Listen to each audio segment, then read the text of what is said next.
Hello wonderful person, this is Anton, and what you're looking at is the world's smallest motor.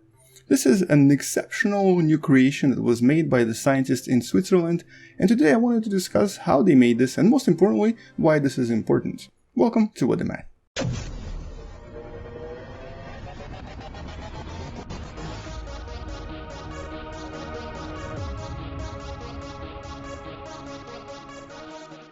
The entire world today depends on the idea of motors.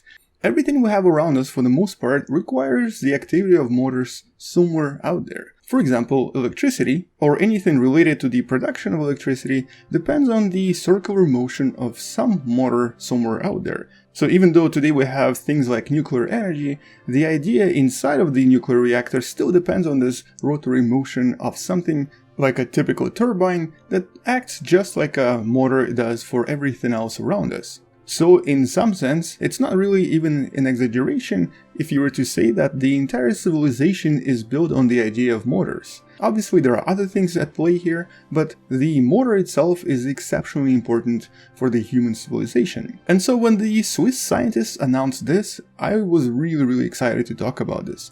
What you're looking at right here is a schematic of the smallest motor in the world. The tiniest possible motor we currently can produce because of the other effects that are at play here. How big is this? It's only approximately 16 atoms in size. And at the moment, theoretically, we cannot really produce anything smaller than that, simply because of a very interesting effect known as quantum tunneling. Quantum tunneling is a very well-known effect to us because it actually currently is limiting a lot of different technologies out there. The most common such technology is computers, computer processors to be exact.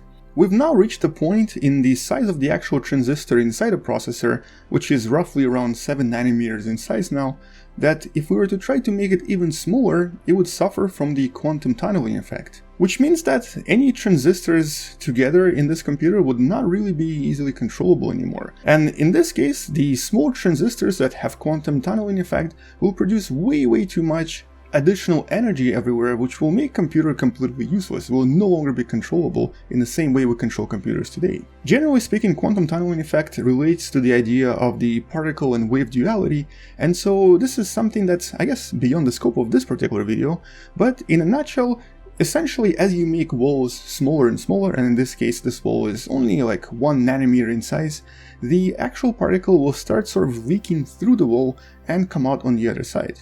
In other words, you can easily go through a wall if you're a tiny particle.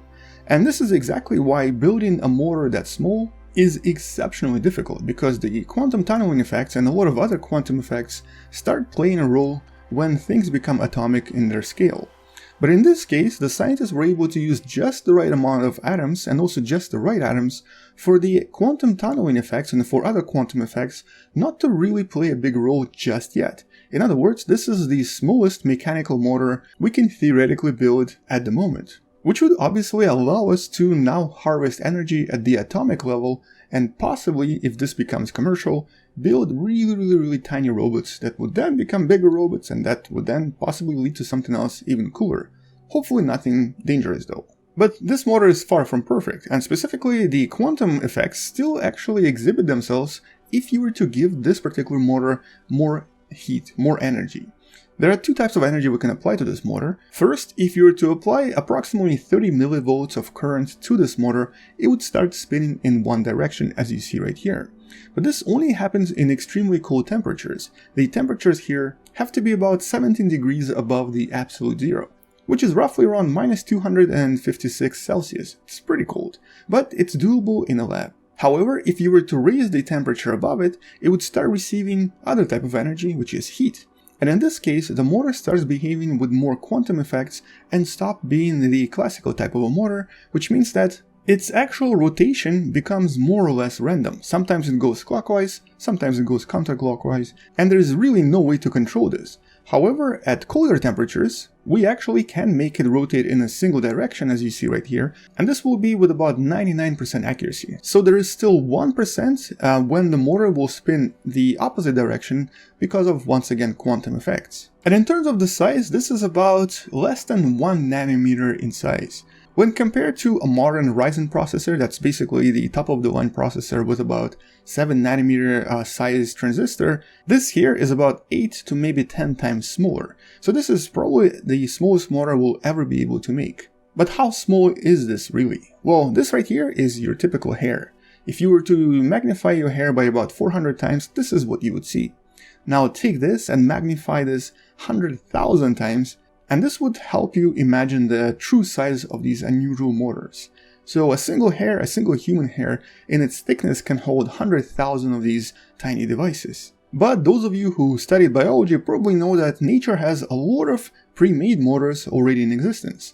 Like for example, this right here, kinesin, is one of the tiny motors that are inside of our bodies right now, carrying stuff inside our cells. And the first time I saw the animation of kinesin, it actually does look like this tiny molecule just walking across the tubes inside your cells. But even the kinesin molecules or other motors in our cells are big enough not to experience any of the quantum effects. They're still bigger than what the scientists were just able to create. And so honestly, I don't think I'm exaggerating when I say that this right here is probably one of the biggest achievements of human ingenuity of the last century. We're able to miniaturize a typical motor that our society is based on to the point where I don't think we'll be able to make anything even smaller.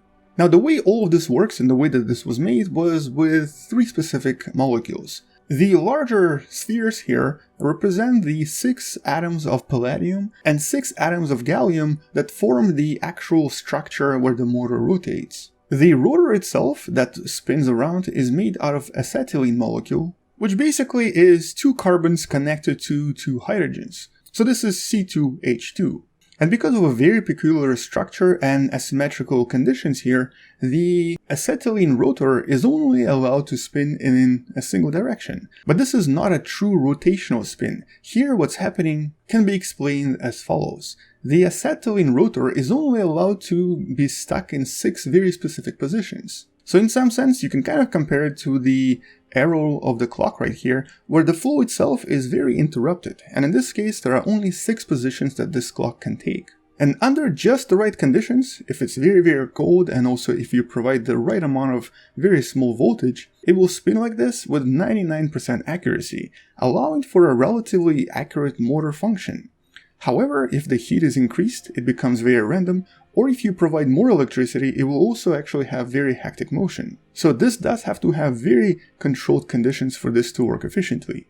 And the amount of energy you have to provide is equivalent to a single electron. Basically, by providing 1 electron, you allow this rotor to spin 1 time out of 6. And by giving it 6 electrons, you allow it to spin 360 degrees.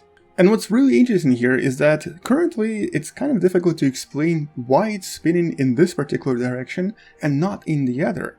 The only explanation scientists have right now is that there's gotta be some kind of an energy loss during the process of quantum tunneling, to some extent similar to what you're observing right here with some of the energy escaping.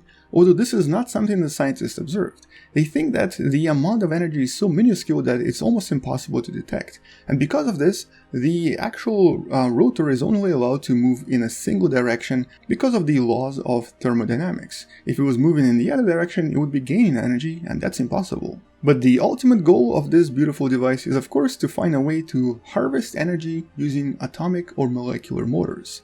And it looks like we just came a little bit closer to that. Honestly, right now we don't really know how someone is going to use this functionally, but this is an amazing device and hopefully will lead to some incredible inventions in the future. But until we learn more, that's unfortunately it. Here's the paper that you can find in the description below, that also includes this amazing video from the Swiss scientists, and until we discover what we can use this for, or until a new invention that's even more mind-blowing, that's pretty much it. Thank you for watching, subscribe if you still haven't, share this with someone who loves learning about space and sciences, and maybe come back tomorrow to learn something you may have not known before. Also, maybe support this channel on Patreon, it does help me quite a lot. And alternatively, you can also support this channel by buying the Wonderful Person t-shirt that you can also find in the description below. On that note, I'll see you tomorrow, space out, and as always, bye bye.